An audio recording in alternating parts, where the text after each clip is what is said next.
Así que buena tarde. Ahora comenzamos el tercer día Well, now de... we are starting this third day of the Open Program 2023. This year's theme, as you are all aware, is dedicated to air and its invisible nature, derived from the European project Air for European Resilience, an initiative of the European Commission to foster alliances of science, technology, and the arts. In this context, we present today two contributions that seek to stimulate with audiovisual means and thought, supporting a European approach to technological innovation focused on human needs and values to address current social, ecological, and economic challenges, valuing the role of art in science and industry and vice versa. We have just seen Martis Gravis, a 2013 masterpiece by Italian filmmaker Michele Ragni, that is part of the Materia Forest cycle that celebrates the poetic force of the trees. It is a work that speaks to us of the grace and elegance of movement in the natural environment, in a 60-second video art that captures the hypnotic and sophisticated dance of trees. The second proposal is a lecture by Dr. Architect Fernando Moral entitled The Function of the Ethereal, a vision from architecture and the art on confined atmospheres and unfinished territories. In it, he will explain how the way we relate to the ethereal has given birth to architectural and artistic realities that move between the banal and the sublime.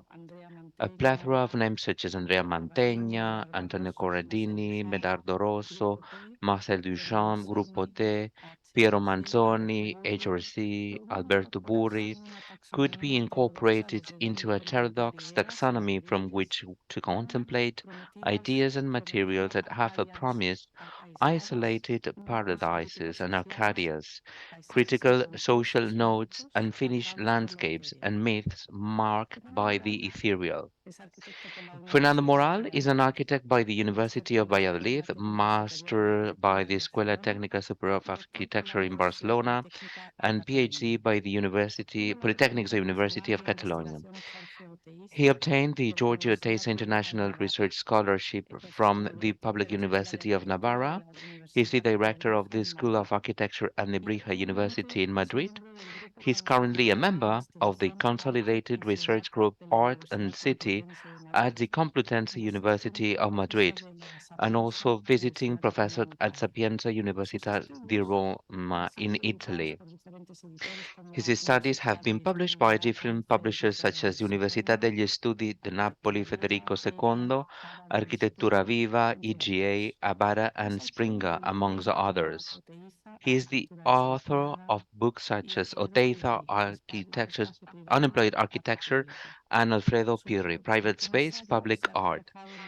His work as a curator has been reflected in exhibitions such as Meccano Architekten, The Dutch Mountains, Abalats plus Centivich, Six Verticalscapes, and Eduardo Soto de Moura projects and contests.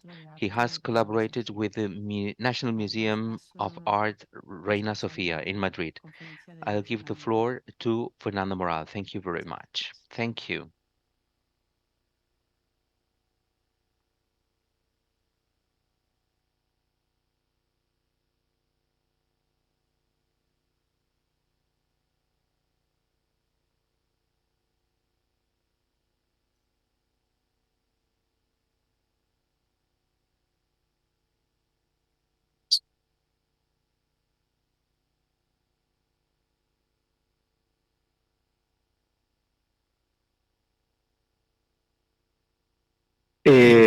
Gràcies per haver vingut a compartir uns minuts de conversa. Gràcies Thank especialment. you for coming. Thank you for your time for this conversation. Thank you very much to my dear friends at RCR. Thank you very much for your kind invitation. Thank you, Andrea. What an honor. What a joy. And especially, I'd like to thank to all the students that are today with us. This is an amazing space in which we can enjoy living in a new era. Thank you for coming. Después de esta alegría del inicio, viene la After presión. this joy, we do have the pressure of the presentation. Let me tell you that this is exactly what happened to me last year when I had the joy and I was lucky enough to be called by someone that invite me again to come to Olot, a city where always things happen. And this is real. That's true. This is what happened to me in other environments. I do respect, and it is a pleasure to offer you some ideas. Ideas that can only be given amongst friends, friends that really taught me. And it's really important to make the effort and to be crystal clear in my words, despite the risk that I'm taking. Well, after that, I think that we must start with the walks because at the beginning there was the walk. Let me share with you a story that happened during these modern times, and it has to do with this literally. My story with the stones. It is one of the chapters of any imaginary encyclopedia. I was inspired in old gravings, scientific gravings, in order to give to stones the light weight that they had. Therefore, I said to myself, no problem. I can clarify all my doubts when talking about ethereal.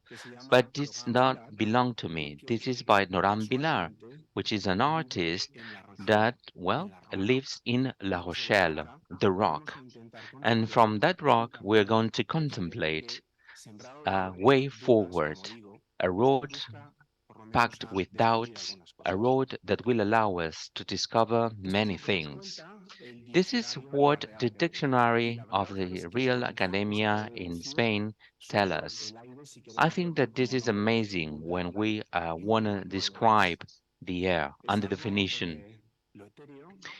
It is ethereal, that belongs to ether, it belongs to the sky, that's great, and it's something vague, subtle, and vaporous. And to me, it's something fascinating because for many, many years we are making the effort to build the ethereal from Giotto at the Scrovegni Chapel. Closer to us, Fernando Gallego, 15th century, builds the skies of Salamanca. In many other villages and towns, we are from a village. I do consider myself a man from a village. In Mantequera, in Salamanca, we have this structure that is called the Sky of Macotera, and the sublime architecture never get rid of this fascination towards the sky. But this Flammarion engraving from the 19th century would be the one that will help us the most to understand the things the way they are and to understand ourselves. Someone that said that was able to find where the sky and the planet get together. But we don't know what to do with the sky in the land and in the earth. The architecture made some efforts, especially in the 21st century. This Switzerland pavilion from Video Scofilio, the Blur Pavilion, without Renzo, Renzo came later, wants to be this cloud that it's landing over a lake. And also, Philip Ram, fortunately enough, that same year creates this meteorological garden. In the end, we realize that this is fake. Differently from the sky that is real, we do have loads of instruments and devices that we humans, mortals, we need to build what's divine. That's specifically where we are a little bit recurrent and we do repeat.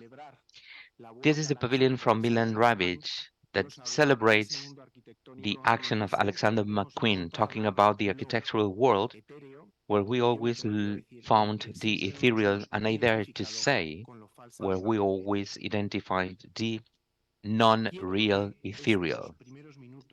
Let me tell you that I'd like to close this first minutes with this picture from Jose Manuel Navia. Three images where we can see territory, where we can see architecture, where we can see people, but we can see mainly the ethereal. That's where I do manifest myself as a fighter for the ethereal. I'm a militant for the ethereal. It is very difficult to build and to go from the ethereal to the physical world without any issues and problems. Well, here we have some words by Corneille. Corneille wrote it to certify the experience of one of our myths of architectures in the 20th century. On Rumbles and Stinson, a helly sun that greens every stone, that sculpts and molds. Sun, sand, and wind can transform a beer bottle into a milk-white Sumerian Venus within 2 days. Claro que es un paisaje maravilloso, el que Aldo Van Eyck descubrió en el desierto del Sahara. That's an amazing landscape, the one that Aldo Van Eyck discovered in the Sahara Desert.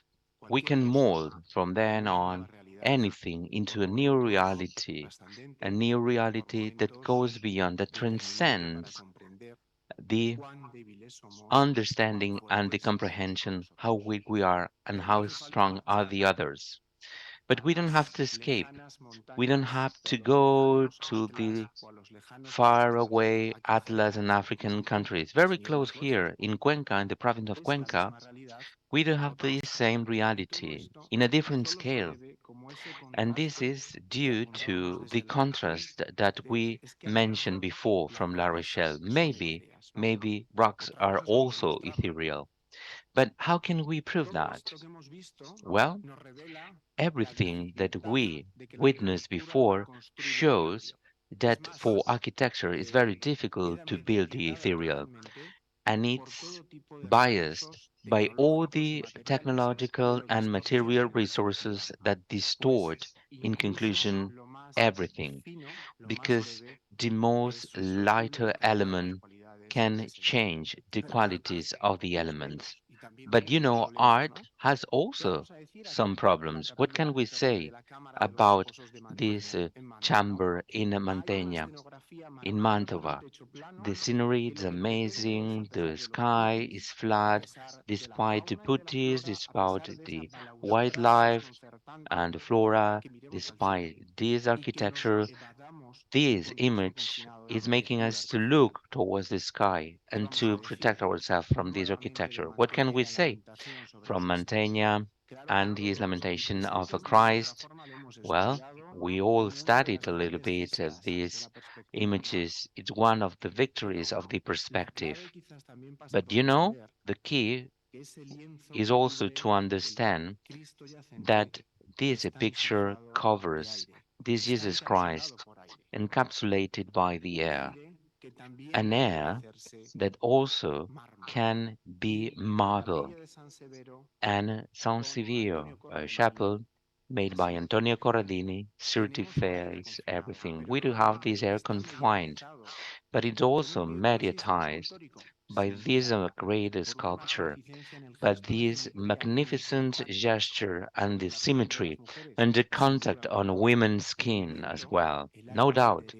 But wind, the air, the ethereal, it is confined and mediatized by this material reality.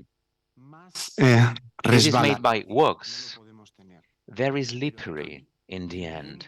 But here, the wind that should convey the sound of the baby, it's also inside. We cannot see it, but we feel it. We cannot escape from this material reality. Nothing happens. All the material crisis will be hand in hand with this presentation until the end, since we will put the curtain. But as Andrea said in the presentation, we know that the Mongolfieri have something to say, how to control the ethereal and how to raise man and how to evolve from this will to fly towards an architecture that is deeply light and an art totally polluted by the fragility that is also included in ethereal elements. However, now we are suffering these war times. Let me tell you that the explosion of a plastic elements as a necessary material once again has to do with the disasters. We are able to create disasters, we as human beings, and mainly during the Second World War, that's where we witnessed that the wind and air is transformed by a very dramatic moment where machines and devices become fantastic distraction objects against the enemy. But this reality that shapes the Battle of England doesn't end there. It is a clear explosion that made us to talk about the post-war times and how this new period will be built with new plastic elements to control what was brilliant during that dramatic times. Let me talk about Walter characters. Nobody knows him, but we are wearing him all the time. He's the inventor and he's the discovery of nylon. A nylon that it's a brand. I think if we do stand up, we do have all wearing nylon, right? So you know all about this material. And these three guys in the picture, Julian Atta and Carl Siegler, in 1963, they were awarded with the Nobel Prize, Chemistry Prize, because they made great discoveries. They studied a lot the polymers today, polypropylene and polyethylene are a reality thanks to these three men and thanks to all these studies that created an explosion that made us to be made us to think about the rubber in Peru that Dunlop made to create the wheels that we have right now. Yes, it comes from the rubber that we discover in the forest, but in these 50, 60 years, once again, we can see a new dimension for architecture and in the arts with the new materials that appeared in order to control the material. 1959, we do have a Bart Miss Forstiller with a Thomas C. Howard to show how with all these materials, we could create some sectors in a city. Manhattan Island could be this confined sector by an aerial bubble and other playful things and less known that made us think about what architects look forward, such as these air flowers by Victor Landing, that it's prepared for the International Fair in New York in the midst of the 60s, and it has this playful and a fistful and exhibition role, and it's conditioned by materials and this scenery and by this ethereal world that was the period of happy capitalism that wanted to forget the tragedy. And as usual, as we always are late, we do have these kind of things in the country. In 1972, in Pamplona, one of the milestones by Jose Maria de Prada Pool, he built this tiny village of pneumatic structures that was a revolution for a city that was expecting what would happen in 1972, but also very abruptly he reaches at the same level of pneumatic construction in the rest of the world that was developed in other regions of the world, despite our particular context that I don't want to repeat because we all are aware about the reality of that time. We are not worried about the context. We want to know how to face the winds and how to work with the wind. Right now, I'd like to show you some examples from Central Europe, such as Frei Otto. 1962, he wrote, Buildings of cables, nets and membranes. Y en 1967, and in 1967, he created the first symposium of pneumatic structures at the University of Stuttgart.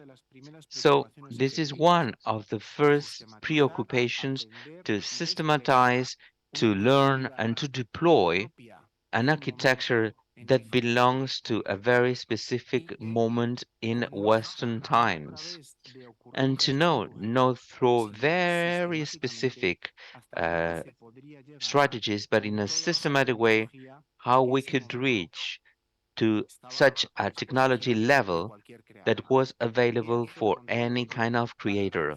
What could we do with that to make air a walking material, and the confined ethereal to be part of our artistic and architectural lives? That's where we can see a new way, the new way made by Hans Hollein. Hans Hollein, well, I dare to say that was crucified and criticized in different covers, text. He was said to be a fighter for postmodernism, and to me, it's one of the most complex and interesting characters, as Venturi said, of the contemporary Western European architecture. And we can see it here inside of an inflated capsule. Well, we can see different functions where air was very necessary. And he says in 1969, we must create this mobile bureau where we could work more from my perspective in order to provoke and to be able to reflect about what we need and what we can find in that moment architecture to satisfy realities that were not thought before. I do insist about precarity. We never get rid of the precarious materials and how gas was necessary to inflate the place where Hollein was walking. Undoubtedly, nobody can have this huge vocation in this airport with these cameras. And well, he was walking. Maybe you don't know, you are very young, but it is a table to us. It would be very complicated to walk with. So if we had to provoke, let's make it big, the provocation. And we do have also these Austrian friends, Hans Hollein and Kopp Immelblau.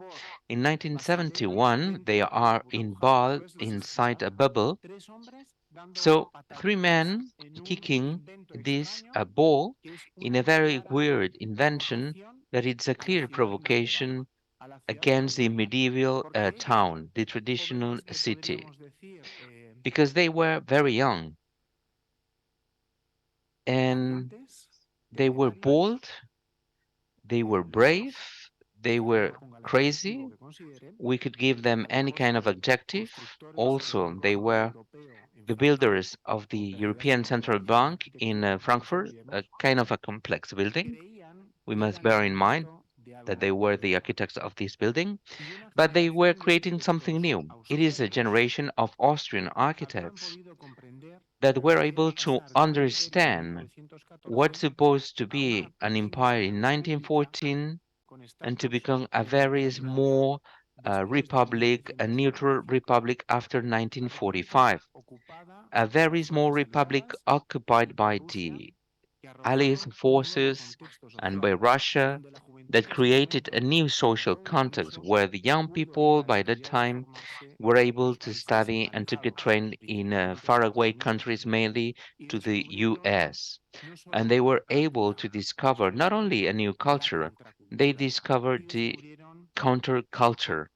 They discovered pop.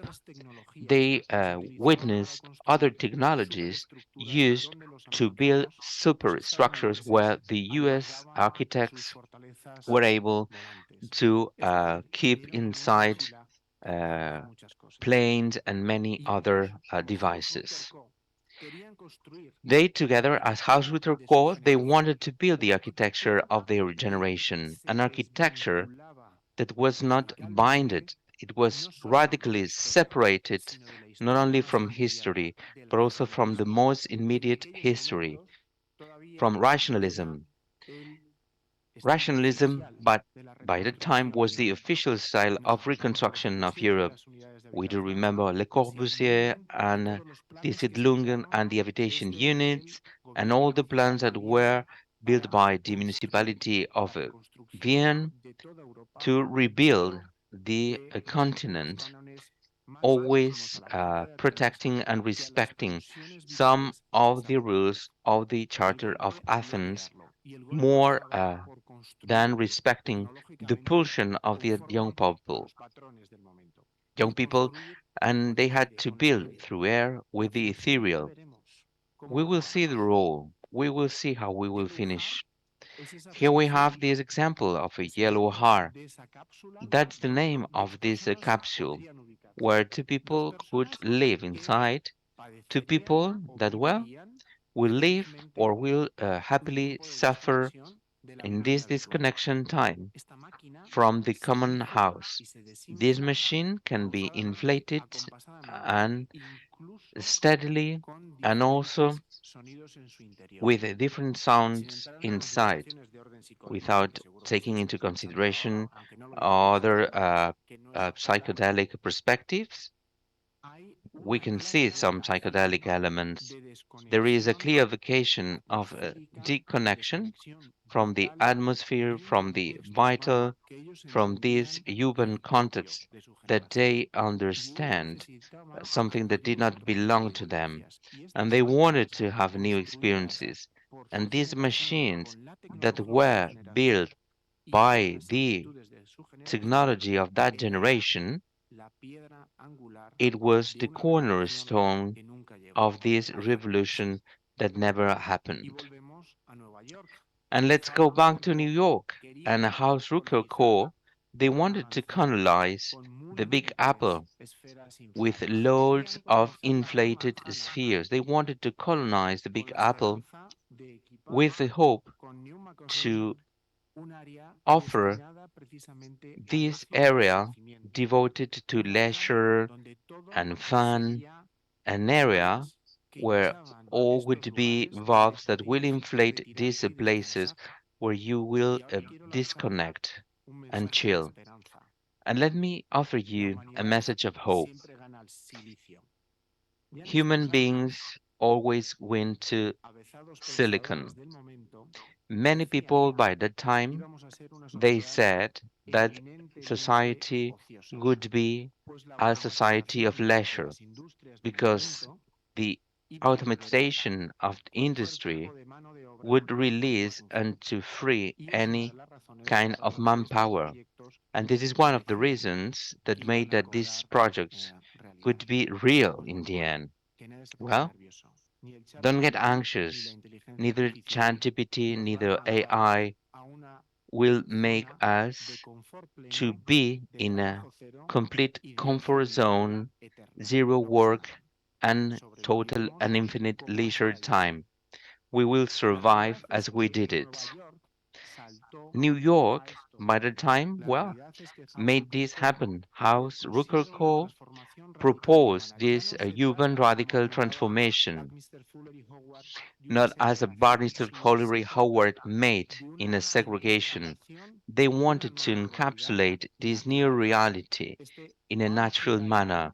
This Palm Tree Island in Brooklyn, what they wanted to be, it is this final declaration. If we are able to encapsulate people, if we are able to encapsulate this specific atmosphere, why won't we be able to encapsulate a radically alternative landscape where we will be able to live in a better life? It would be like a vital Arcadia, very far away from the pollution that the cities by that time they suffered in a very shy way, but unstoppable. In a Documenta 7 in 1972, they were able to show it. They created this Oasis number 7. They were able to install this inflated bubble with these connections. We can see that there are these meridians that you can see in the picture, with a palm tree inside. Maybe we cannot build a whole island, but it is true that we can provoke this new way of thinking that radically will change the vital inertia of this urban and also some people that only want to live in specific cities. If we don't have the technology, why won't we create some alternative worlds that belong to our environment, as Haurukenko said? But at the beginning, we did have other things. At the beginning, as we will see, in a very brief manner, some event happened due to Piero Manzoni. Piero Manzoni, in just 29 years, was able to build what some people never understood after some centuries. Manzoni had a very complicated classification by that time. I'm reading right now and quoting. He was a French realist, and to others, those that one in was a conceptual. The reality, in conclusion, in this short run, Manzoni was able to work with materials that degraded over time, with very poor materials and weird materials such as cotton. However, what we all have in our mind, because we all studied and we witnessed that, it is the consideration that we had. Everything that is inside an artist and expelled by an artist is art. Here we have this artist Porque hay shit, ciertos estudios doubtful, because some studies said that there are some pieces of chalk inside, but it ratifies in a radical manner how this conveyed the aura of the artist and how to paint in a white line the Greenwich meridian, and this was not possible to do, so they put infinite lines in a very simple way in a roll of paper where he drew a unique line of the extension that he was able to point towards the outside. It was art. It was made by an artist. And what else? Also a provocation. What happened with the spectators? The spectators also become an art object. When Piero Manzoni, myself, I skin and signed the skin. This happened with Umberto Eco. Therefore, we can be all pieces of art. The only thing that we need it is to be in this piece, in this magic piece. Well, and this made us to think about the beginning, the ethereal, the concept, and the sham. And in 1919, he packages in this glass recipient air from Paris. Without thinking, in a deep manner, we can see that the ethereal, it is include also that implies Paris as a pole of attraction, an international capital, Paris that enlighten a future that end to be a war, because we're talking about 1919. However, Duchamp also enlightened a future for the air, a future that Manzoni himself learned and transformed in a much more personal way. And here we have the corpo di aria, which is an inflated balloon in this pedestal, and also the fiato d'artista. What is the fiato d'artista? Duchamp used the air of Paris, but if I'm art and if I inflate a balloon and I put it in a pedestal, this is twice art. This provocation also includes the conceptualization. Art is art, the spectator, the society, the product. Despite all goes by, we do have a material that it's not ethereal, we cannot consider the work, Manzoni's work, as a minor work in this context, and we will see how it grows. Manzoni was not alone. Manzoni, as we witness, belongs to a very specific post-war generation that also had other assistants when reconstructing Europe.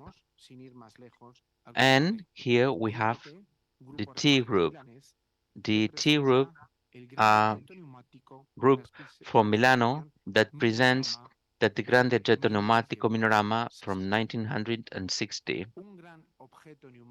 a very big pneumatic object in the 60s, where they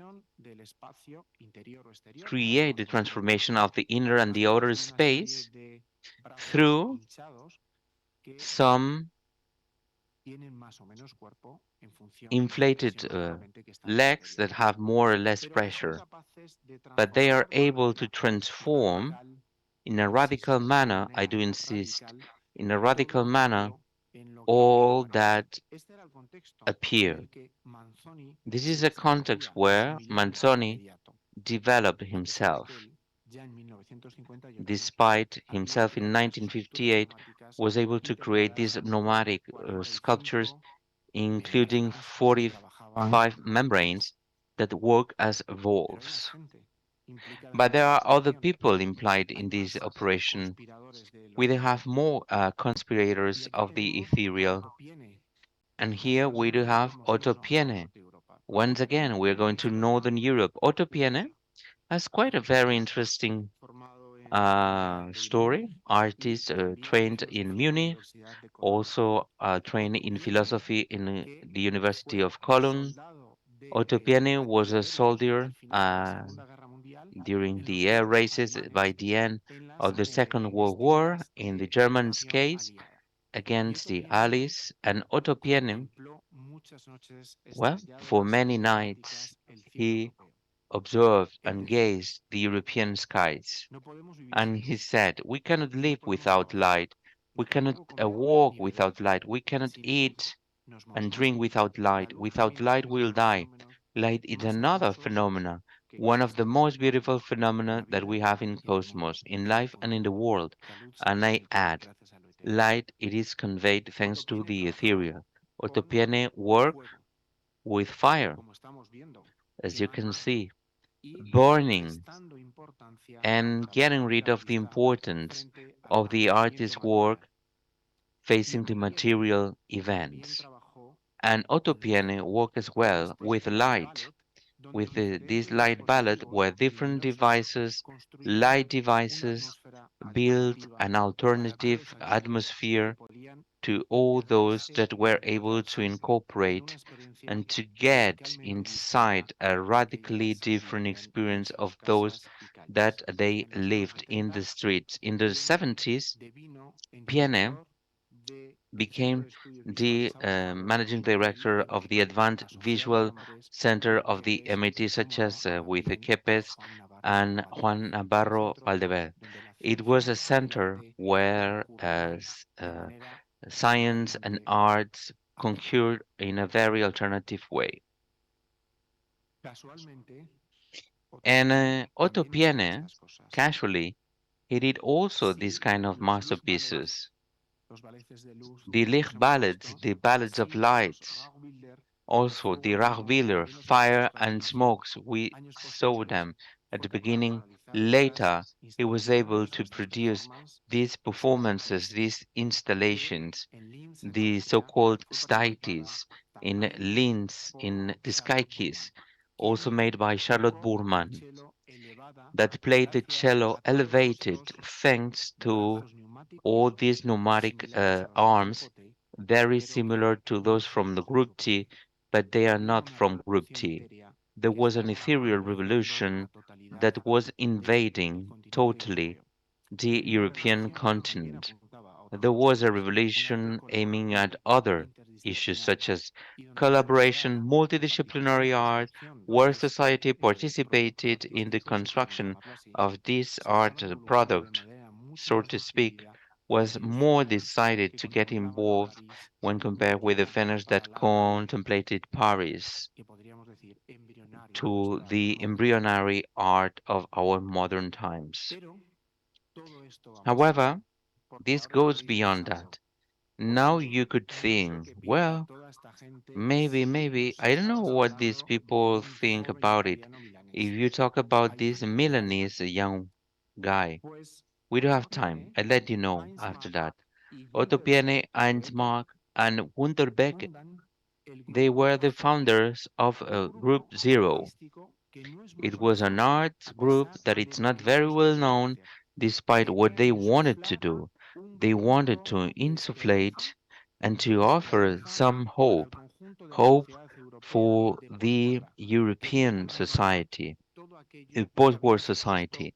They wanted to abandon the drama of the Second World War. And in order to do so, they understood that Group Zero could be the place to recreate the new hope for art for all the society of that time.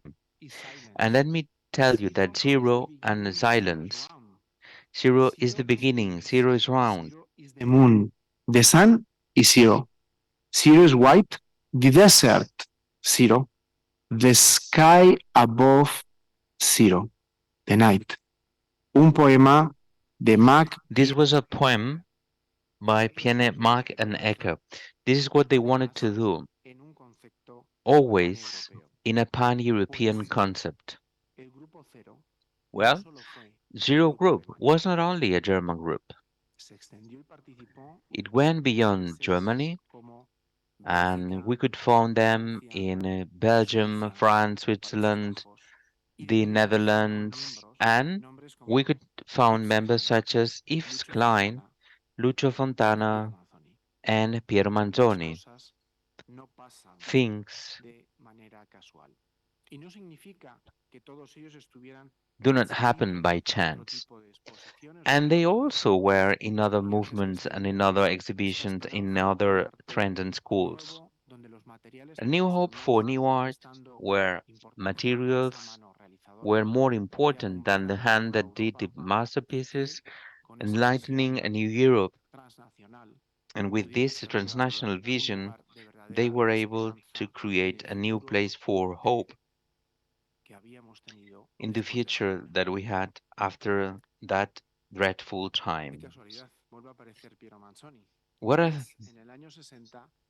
coincidence! Once again, Piero Manzoni in the 60s, he wants to create a placentarium. Placentarium is not this. It's like an egg, an inflated egg, and it's filled with two versions. It has the A version, where you can find at the center the audience, where this ovoidal shape is a prioritary, it's on a pedestal. Our participants, our dear spectators, won't be as spectators. They will be inside a different environment. They will have their protection inside the chairs, and they will have a specific pressure. And this device, it's silvery outside to get protected from the sun, and inside it's white. Why it's white? Because inside we will have lights, ballets of lights by Otto Piene, and everything makes sense if we build this total masterpiece. This total masterpiece is so-called the placentarium, with this V version with other position for the spectators. But in the end, it is the common round, the common place for these two artists, members of Zero, that want to be able to create and to manufacture a total masterpiece where air it's a vital and where the ethereal it's able to build a real and transcendent artificial place. Manzoni, he was always worried about the scale of the Fiato de Artista. With its 800 meters of placentarium, he was finally able to project something, something that would be exceptionally unique. In the Haurukirko oasis that we previously saw, the atmosphere would be controlled by nature. Here, only the artificial will be able to build a new world for new experiences to those that will participate in this new project. And now, well, let's forget the light things to talk about the heavy things, to talk about the stone that will close my my presentation. Alberto Burri burned many things.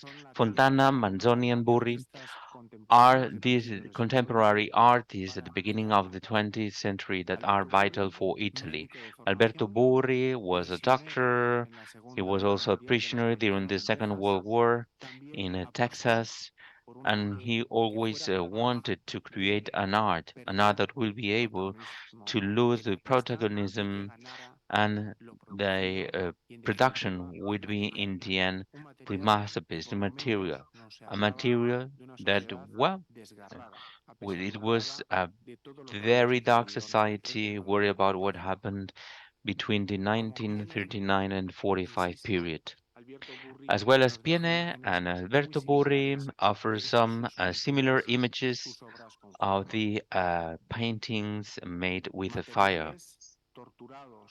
Tortured materials such as this rossoplastica, uncontrolled materials of fire and smoke are very difficult to master and to control, very difficult to confine, very poor materials. What can I say about these pieces of a fabric? We are very close to tapias and miralles. They want to talk about a very difficult society and troublesome society and a painful society and something that will be very decisive for Burri's life, the impact that he had in the Mojave Desert in California, a place where the ethereal is able to transform land into a new scene.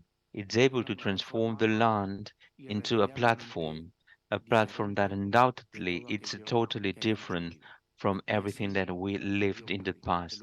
And this was the comprehension by Bury. A place where water, sand, land, the rough materials, the brownish colors are always united to make sense.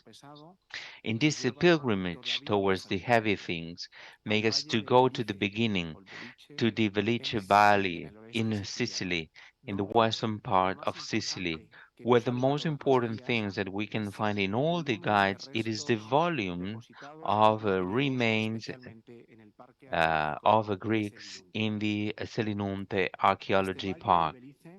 This Velice Valley, very famous as well due to the olive trees and the olive oil. It is an agricultural landscape and obviously with a very pronounced orography, not very mountains, but we can see that there are different levels. And now let's talk about another rock.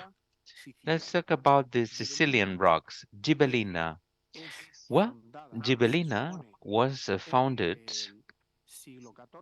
it seems to be founded in the 14th century, and Gibellina comes from the Arabic that means the rock, Gibel, the mountain.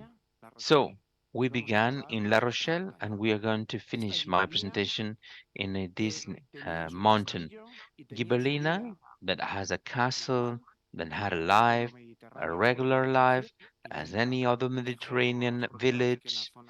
Well, we are in a very similar area here. From the 14th to 15th January 1968, there was a terrible and a dreadful earthquake in Gibellina. Everything was destroyed by this earthquake that was that made that 14 municipalities to be completely destroyed, as you can see in the image. This is the amount and the number. We do not know exactly the amount of casualties, around 400 people, but 100,000 people were impacted when the earth shaked in the heart of the Mediterranean. The authorities of that time, well, they wanted to have a reconstruction plan, thinking about a dual possibility. They wanted to rebuild in Ghibellina and Poggio Reale and Salaputa separately, or maybe to create a new reality, a merged reality, to offer better services and to offer new properties and to be more solid and robust. But in the end, well, they didn't do it, and they rebuilt the cities independently, very similar to Stephen H. British towns. We can see the plan that was developed by the Italian government through the Instituto for the Social Development. It was a plan that made the best architects such as Ludovico Quarini, Franco Porini, Francesco Venezia, and the big artists to be involved. Some of them were Sicilians such as Nimbo Palladino, Arnaldo Pomodoro, and Pietro Gonzaga, that they built this a new place where architecture, you can see this amazing square made by Purini, some geometry, also we can see some metaphysics as well, together with the art of these sculptures that will create a new context. The role of the mayor and the senator Ludovico Corral conditioned this operation that was a novelty that wanted to create a new spirit to the city very far away from he was born and to give a new sense to the people that suffered the disaster. Also invited some foreign artists such as Joseph Beuys in a day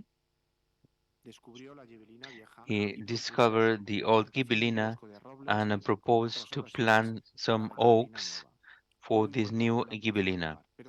And now there is a square. But you can see this art shaman looking to the ruins and the debris. What's the attitude that we will have?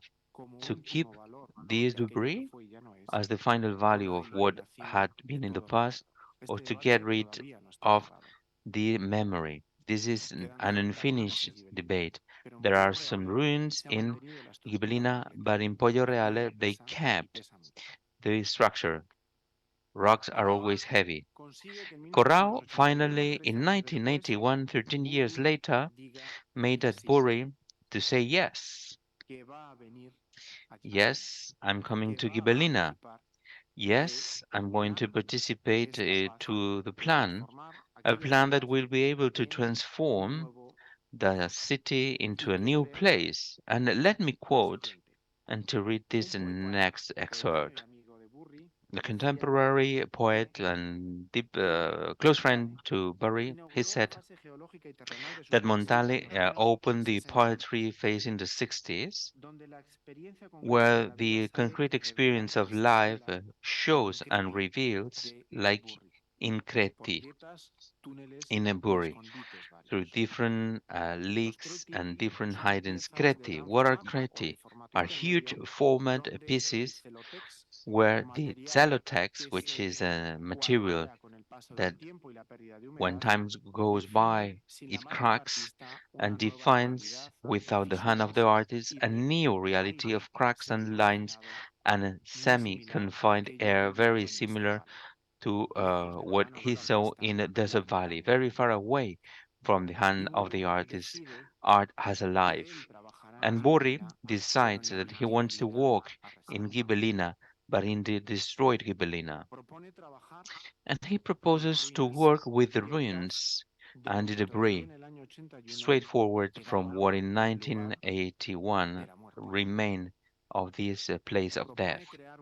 He proposes to create like a sudarium to respect what left in that terrible night in January 1968. January had to be like a sudarium in Mantegna, a sudarium made by concrete that was finished in 2015. They built a lot in 84, 89, and it includes 85,000 square meters that made to be one of the most important land art masterpieces in the world and maybe the biggest one in Europe. This sudarium, this blanket has a dialogue with the oldest map of the city with the confined walls that cover this whole system of ruins and debris that are dismantled and crushed and flattened and also divided in different series and are finally covered by concrete that will transform the skyline of a very small churches and squares and houses, transform in a very singular lane with 150 meters height.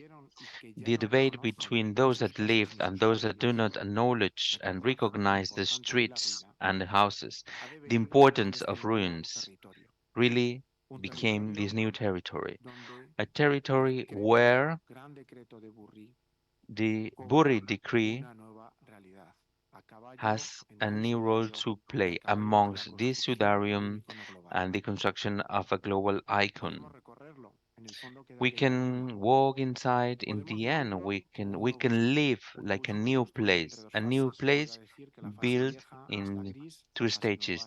The gray area is the old, degraded sometimes due to the geotechnics of the space and the quality of the concrete and the porosity, but also like a big enigma, not only because what we can see inside, but also the ability to create a new space. Today, there is study a festival in a recurrent manner. It's celebrated there. It is an epicenter for the culture of the region.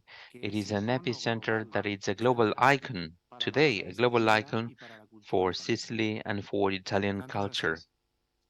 Needless to say that the dramatic debate of the Siderian that was sacred for society, it is also a platform of brands such as Jill Sanders and Bottega Veneta. But I'd like to call your attention on the sky and the women's dress. Everything is ethereal. And it's not me who says. It is the Parco Aelico Santa Ninfa 38 generators, 3,200 kilowatts of power. Ghibellina, it is the place where the ethereal lives.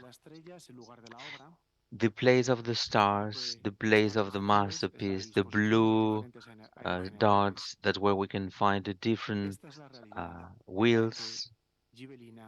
That's the reality of Ghibellina today. That's what makes developing the city thanks to the Burri decree. The reality of wind, the wind that take the reins, because the wind is not only energy. In this specific case, wind is memory, the memory of the place that got transformed by a reality that was imposed, the memory of the place that had well, imperfections and weeds, and the wind remembers, despite the cleaning campaigns that are promoted by the municipality. The place is not perfect, life is not perfect, and the wind makes us to gather these weeds because life carries on, because this will remain and will be totally closed when the wind will stop. Therefore, never, never will be the answer if we had to reach for an answer. On the one hand, we do have the memory of the stone, but also the memories of the people, and maybe the wind, it is what encapsulates and closes these two memories in an infinite way. Let me conclude just showing you this.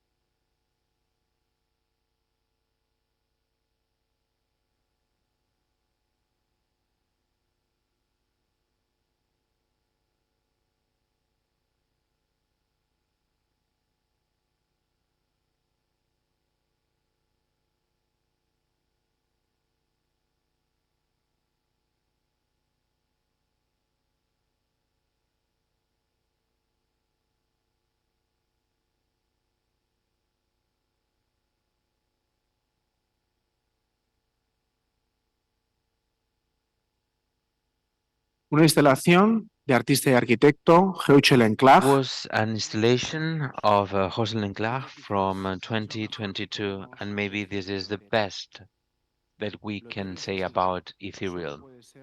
That's how it is. Ethereal can be livable, can only be an experience. Let's admit it. We cannot build it. And now, let me tell you what I believe that's ethereal. And this is the sentence by Alda Merini that said, "No one combs my hair as better as the wind." So this is the only certainty that I can convey today about the ethereal. Thank you very much.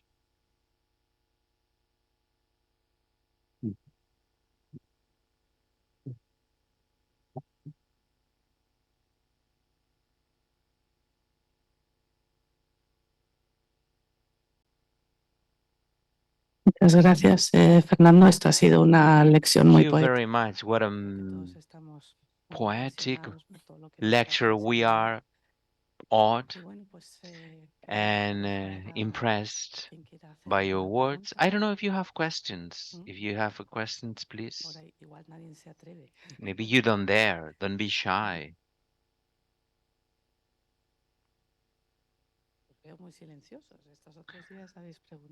Well, why are you so quiet today?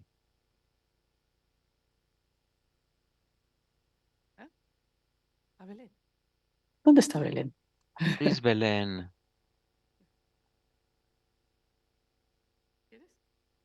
Ask something?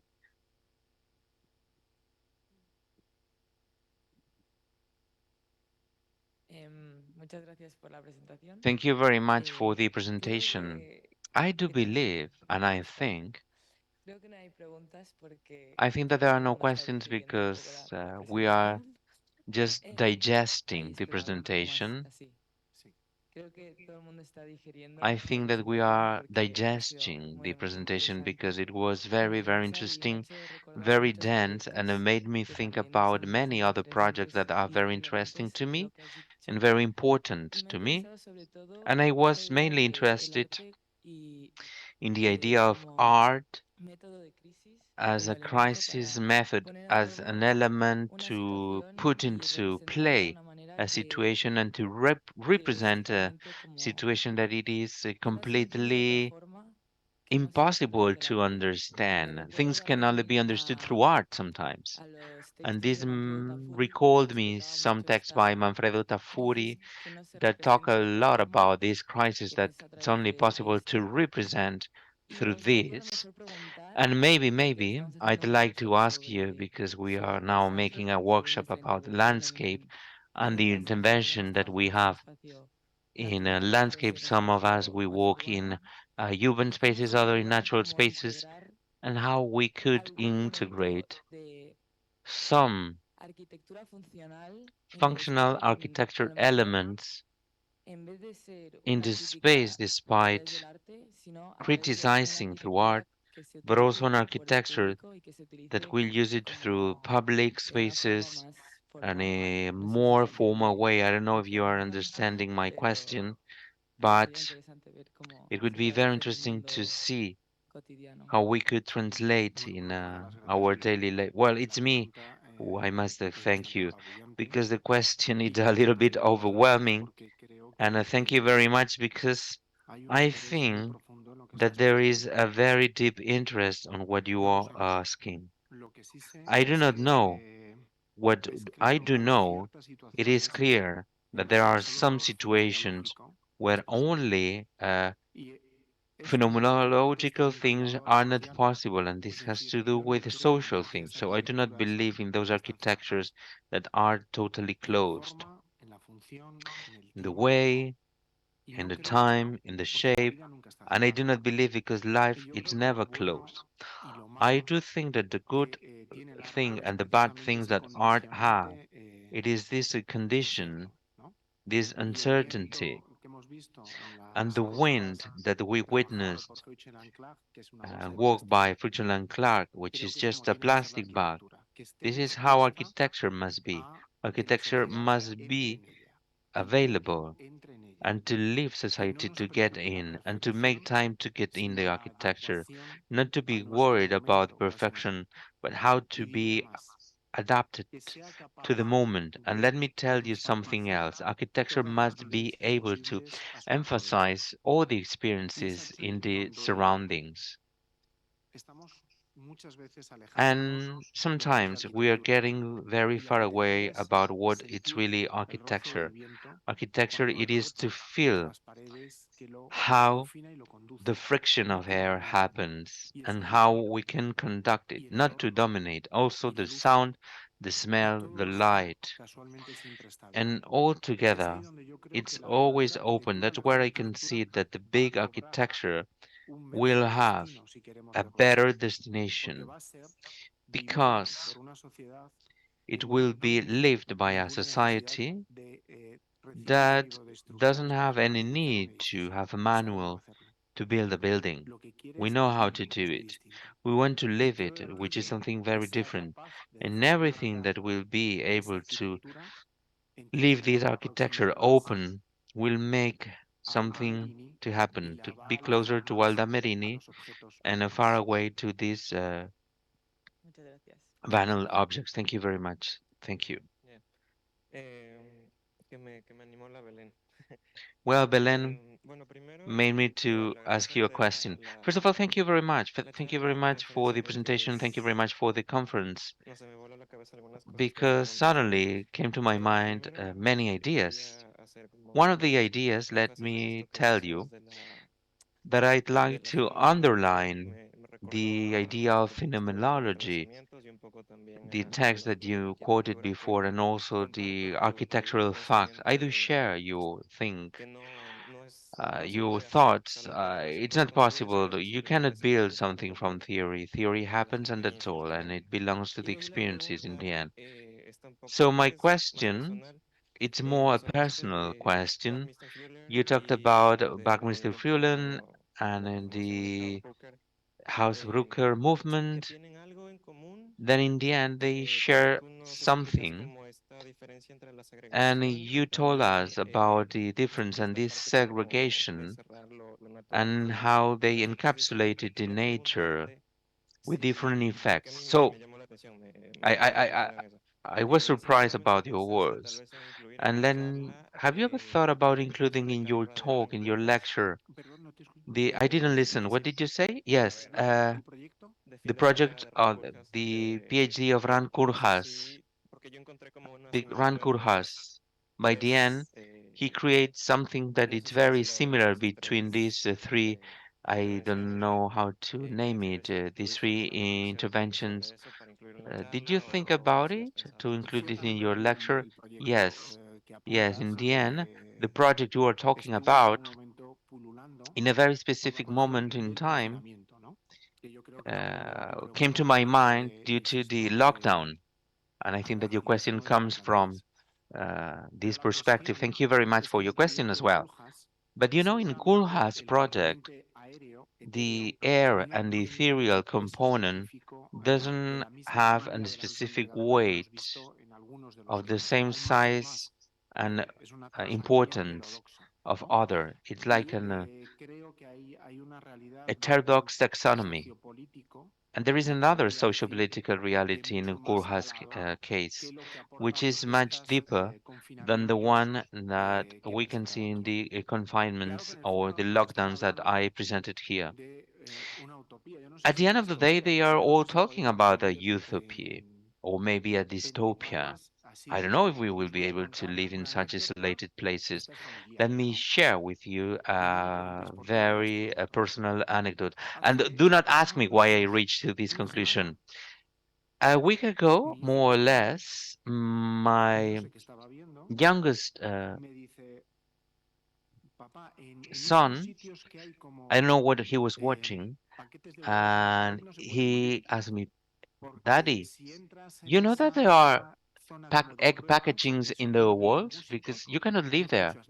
Because if you get inside in these music studios where there are like walls made with egg packaging, you cannot listen anything. You will be deaf.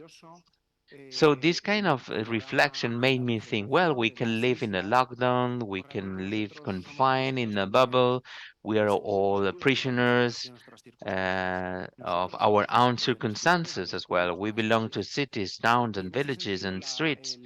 And in this sense, this social and political ranculous criticism, it is what, from my perspective, made him to belong to another environment or taxonomy. As critical as other parts of the society, but the ethereal didn't have the role that you mentioned. But in the end, thank you very much for your question as well.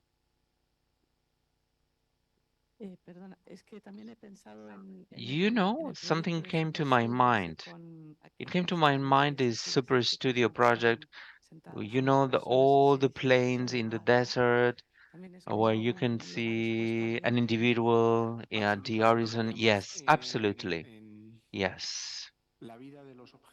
Because the life of objects in a super studio, there is like an idea of vital reflection. There are five big questions, such as the vital functions, such as love, life, death, and they are able to fit this superstructure of experiences with a total independence of the platforms. They were able to control the world, the soil, controlling the soil. It is one of the most primitive ways to control. I dare to say that when we talk about the clothing as the first architecture, I doubt myself because it's just a circumstance. When we put a stone, there is an architecture construction behind. Altamira was a cave or Lascaux, as well as a coat. Or this is a very primary thing and very related to protection, reality, but also an adequation and adaptation of the vital functions of those people that will live inside this utopia. There's a question here.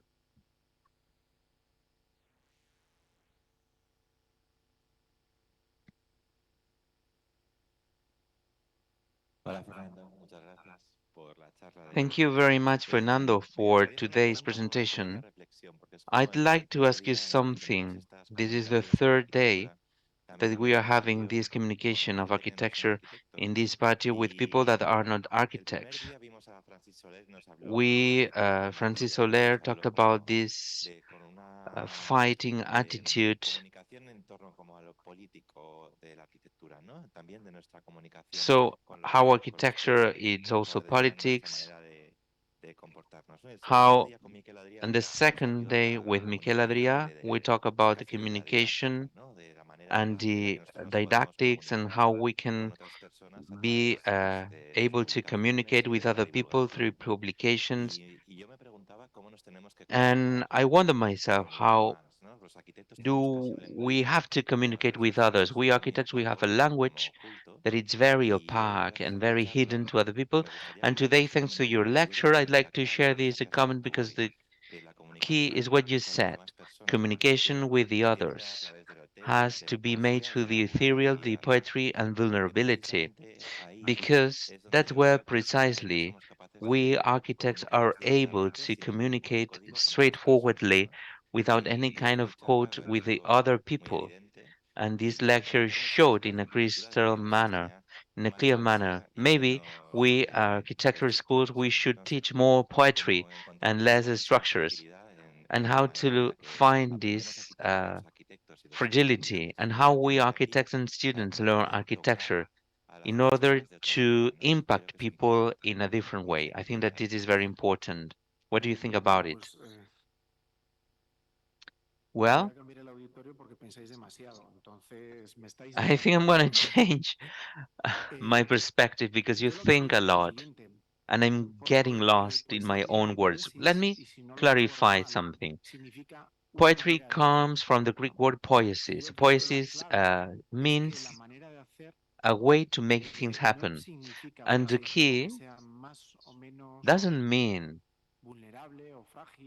to be more vulnerable or more fragile or maybe the poetics in the conventional terms of the meaning of the word. I think that the key it is to be able to make things happen in a very committed way, in the highest level committed way, whether from an installation and structure or any other.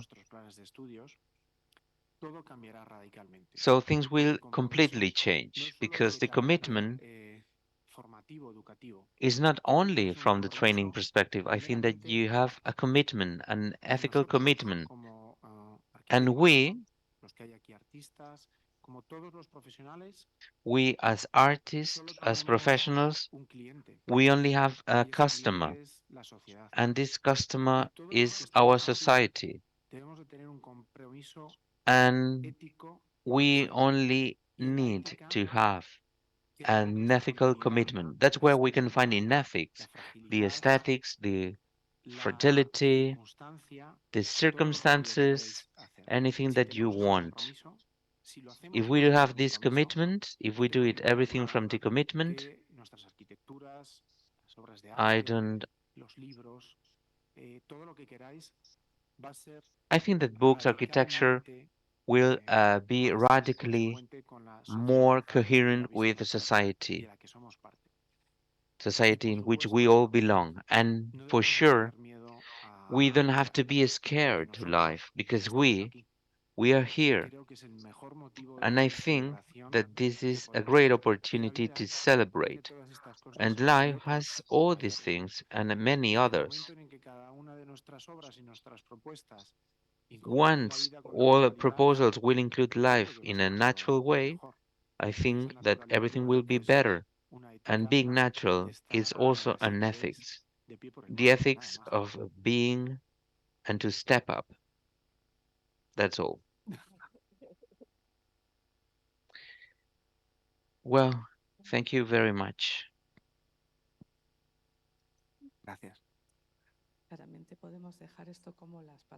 I think that these are the final words. Well, I think that we don't have time for another question, maybe. Thank you very much. That's all. Thank you. So we'll leave all the audience with these images and ideas in our mind. Thank you so much.